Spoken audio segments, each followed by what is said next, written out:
Hai semuanya, balik lagi ke channel YouTube aku, Jihan Nadira. Jadi hari ini aku akan ngebahas tentang gimana cara milih jurusan di SIMAK. Karena sekarang kan kita udah masuk ke masa pendaftaran SIMAK UI 2020 kan. Jadi hari ini aku akan ngebahas tentang gimana cara prioritasin jurusan. Aku juga bakal ngebahas tentang Q&A. Dan aku juga akan ngejelasin apa sih perbedaan kelas reguler dan kelas paralel. Jadi sebelum kita masuk ke videonya, jangan lupa untuk di subscribe dulu ke channel YouTube aku. Karena subscribe itu gratis. Jangan lupa untuk di like, share, dan komen video ini buat teman-teman kalian yang sedang berjuang di SIMAK UI tahun ini. Seperti yang udah kita tahu, kalau misalnya di SIMAK itu kan kita maksimal milih 6 program studi dari masing-masing 3 kelas. Jadi satu kelas itu kita maksimal milih 3. Nah, terus apa sih sebenarnya perbedaan kelas reguler dan kelas paralel? Karena masih banyak banget yang nanya ke gue tentang apa perbedaan dua kelas itu. Basically nggak terlalu jauh berbeda antara kelas reguler dan kelas paralel. Karena saat kalian masuk ke let's say FH gitu ya, FH di kelas reguler ataupun FH di kelas paralel, kalian saat udah lulus sama aja gelarnya FH gitu, SH sorry. Cuman mungkin akan gue highlight beberapa perbedaan yang cukup mendominasi dari kedua kelas ini. Jadi yang pertama itu adalah di kelas reguler itu mereka membatasi tahun kelulusannya itu jadi 3 tahun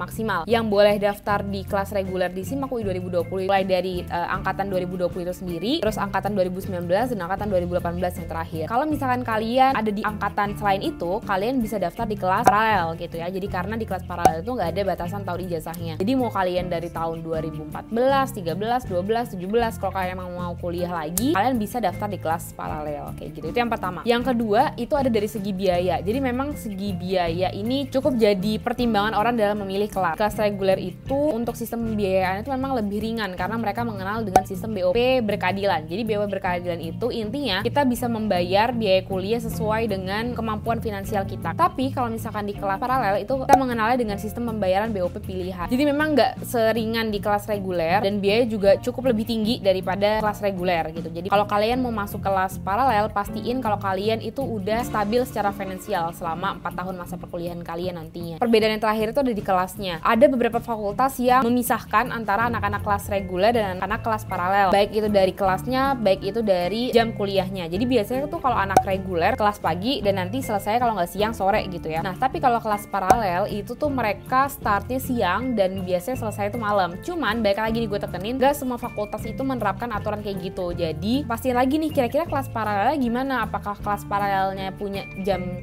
belajar siang kah atau tetap disamain sama kelas reguler kah? Nah itu bisa kalian cross check lagi. Yang jelas cari tahu dulu apakah jurusan kalian itu punya kelas reguler ataupun kelas paralelnya gitu untuk memaksimalkan potensi kalian diterima di jurusan yang memang kalian inginkan. Tadi kan gue udah ngejelasin tentang perbedaan kelas reguler dan kelas paralel. Sekarang kita masuk ke pemilihan jurusannya. Nah jadi penting banget untuk tahu gimana sih sebenarnya tips dan trik untuk milih jurusan biar kita bisa lebih mudah diterima di SIMAK UI 2020 gitu ya. Kalian pilih jurusan yang memang bener-bener kalian mau banget, gak akan kalian tinggalin saat kalian diterima, please banget. Karena gue udah sering banget ngelihat orang yang udah diterima di SIMAK tapi ujung-ujungnya dilepas. Itu kan buat apa, sayang banget kan. Nah setelah kalian udah dapet nih, oke kak gue udah dapet 3 jurusan yang gue tuh udah suka banget kak, gue yakin gue akan terima apapun yang terjadi gitu. Nah terus gimana sih cara ngurutinnya? Sistem seleksi di SIMAK UI itu mereka akan pertama kali ngelihat dari pilihan pertama. Saat mereka ngerasa oh nilai si anak ini kayaknya nggak masuk nih ke passing grade jurusan yang A, maka mereka akan ngelihat ke pilihan yang kedua, kira-kira masuk gak ya? Tapi saat pilihan kedua juga nggak masuk, mereka ngeliat lagi ke pilihan ketiga sampai ke pilihan yang ke-6. Tempatin jurusan yang punya keketatan paling tinggi di atas. Kenapa sih kita harus naruh jurusan yang memang keketatannya paling tinggi di pilihan yang pertama? Kalian mungkin lebih familiarnya dengan passing grade gitu ya. Kita ibaratin dengan passing grade gitu. Misalkan kita naruh pilihan yang pertama itu punya passing grade yang paling tinggi, alias keketatannya tinggi. Saat kalian nggak diterima di pilihan pertama, bisa jadi kalian keterima di pilihan kedua, alias yang passing grade-nya lebih rendah kayak gitu. Begitupun juga sampai ke bawah. Bahaya kalau kalian milih jurusan yang keketatannya itu lebih longgar dibanding dengan pilihan bawahnya. Kalian naruh jurusan yang passing grade-nya nggak terlalu tinggi di atas, sedangkan pilihan yang keduanya itu passing grade-nya lebih tinggi. Jadi saat kalian di pilihan pertama aja nggak keterima, apalagi kalian di pilihan kedua yang lebih ketat gitu. Jadi pokoknya intinya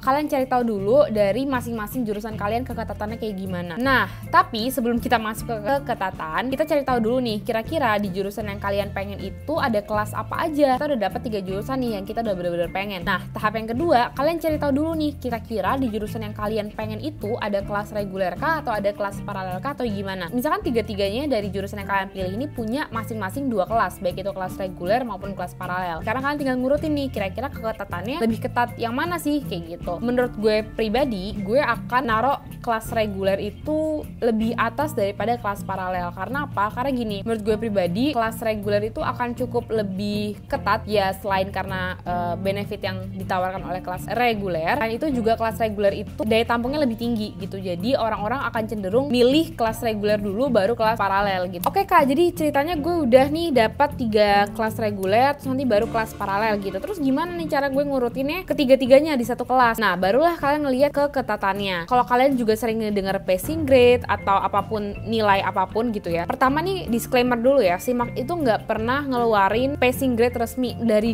zaman gue pun mereka nggak pernah ngasih tahu nilai muridnya yang lolos di SIMAK. Jadi nggak make kata-kata passing grade, tapi mereka pakai keketatan, dimana keketatan itu didapat dari daya tampungnya dibagi sama jumlah peminatnya di tahun itu gitu. Jadi passing grade itu sebenarnya bisa berbeda-beda, berubah-ubah tergantung dari peminat dari tiap tahunnya. Kalian tuh bisa ngelihat keketatan tuh di website ini nih, penerimaan.ui.ac.id. Di situ udah lengkap banget keketatannya, mulai dari S1 reguler, vokasi sampai ke paralel, itu udah ada semua. Gitu. Jadi kalian lihat nih mana ya yang keketatan lebih tinggi, itu kalian taruh di atas. Alias di sini tuh keketatan yang tinggi itu artinya persentasenya lebih rendah ya, lebih kecil. Jadi semakin kecil persentasenya, maka dia semakin ketat gitu jurusan. Kemarin kan udah bikin ya semacam Q&A. Gue akan ngejawab-jawabin pertanyaan kalian seputar milih jurusan. Pertanyaan pertama dari Natania, Kak, waktu pemilihan jurusan bisa nggak kalau pilih satu jurusan yang sama tapi beda kelas? Jawabannya bisa banget. Buat kalian yang pengen ceritanya pengen masuk ke satu jurusan, cari tahu dulu nih kira-kira jurusan yang itu tuh punya kelas selain reguler nggak ya, untuk memperbesar peluang kalian diterima. Lebih baik kalian masukin keduanya kalau emang kalian carinya jurusannya ya. Urutan prioritasnya Kak, misal kita pertimbangin keketatan juga, apa gimana Kak? Soalnya di web UI keketatan vokasi yang pertama kali kalian pertimbangin itu dari minat kalian, itu yang paling penting. Yang pertama itu dari minat kalian, kesukaan kalian di jurusan itu, baru kalian lihat keketatannya, dan kalian urutin dari yang keketatan yang paling tinggi sampai ke yang paling rendah. Kenapa bisa ada keketatan yang nggak ada datanya? Contoh ini di vokasi, bisa jadi jurusan yang kalian cari itu baru ada gitu, jadi mereka belum dapat data peminat tahun lalu, di akhirnya dikosongin angkanya. Dari Ananda Firdaus, peluang masuk kelas reguler, paralel, vokasi, internasional itu gedean mana ya Kak? Apa kelas internasional itu mereka ujian sendiri gitu ya? Kalau gue sendiri, gue akan naruh kelas reguler itu di atas. Selain dari daya tampung yang lebih besar, peminatnya juga banyak, jadi gue anggap keketatannya juga tinggi gitu. Terus untuk perbandingan biayanya gimana Kak? Nah, sebenarnya perbandingan biaya tuh gue udah sering banget bahas di Instagram, tapi mungkin untuk bayangan kalian aja, ini bisa kalian lihat nih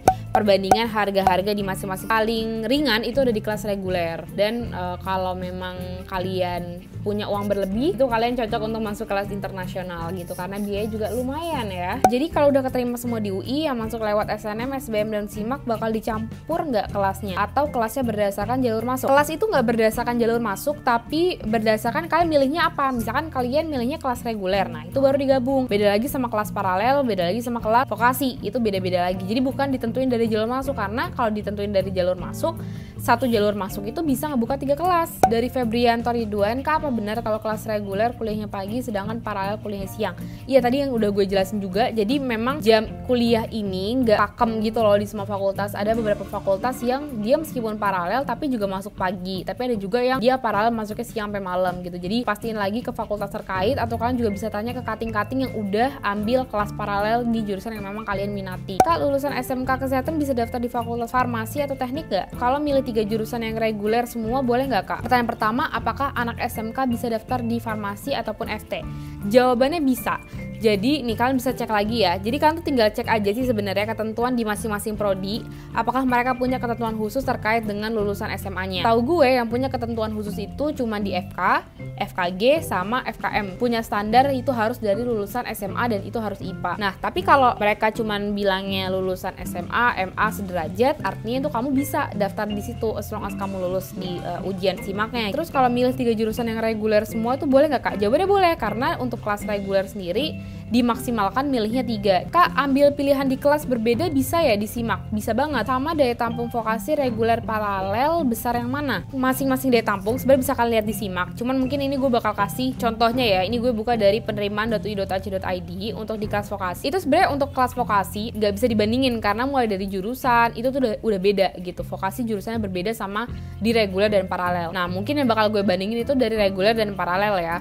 Ini let's say gue ambil contoh ilmu biologi, misalkan dari MIPA gitu ya, biologi di kelas reguler itu daya tampungnya 50. Tapi kalau di kelas paralel, biologi itu daya tampungnya cuma 20. Jadi bisa dibilang daya tampung di kelas reguler itu lebih besar daripada di kelas paralel. Biasanya peminatnya di kelas reguler itu lebih banyak, dan itu kenapa yang gue bilang keketatan di reguler itu biasanya lebih tinggi daripada keketatan di kelas paralel. Dasarnya sih karena itu. Tapi ini pendapat gue pribadi ya. Kalau misalnya umur 23 sampai 24 yang belum kuliah masuk UI bisa nggak? Terus kalau nanti lulus peluang kerjanya sesuai gelar apa umur ya? Nah, ini tadi juga nih terkait batasan umur ya. Jadi kalau misalkan kalian udah berumur cenah, nggak, maksudnya misalkan kalian umurnya di atas normal gitu ya, kalian umur 23, 24 terus kalian memutuskan pengen kuliah lagi, kalian bisa daftar di kelas paralel karena di situ nggak ada batasan umurnya. Jadi kalau ditanya bisa atau enggak, jawabannya bisa-bisa aja. Setahu gue peluang kerja itu nggak terlalu melihat umur, tapi ngelihat dari skill kompetensi kalian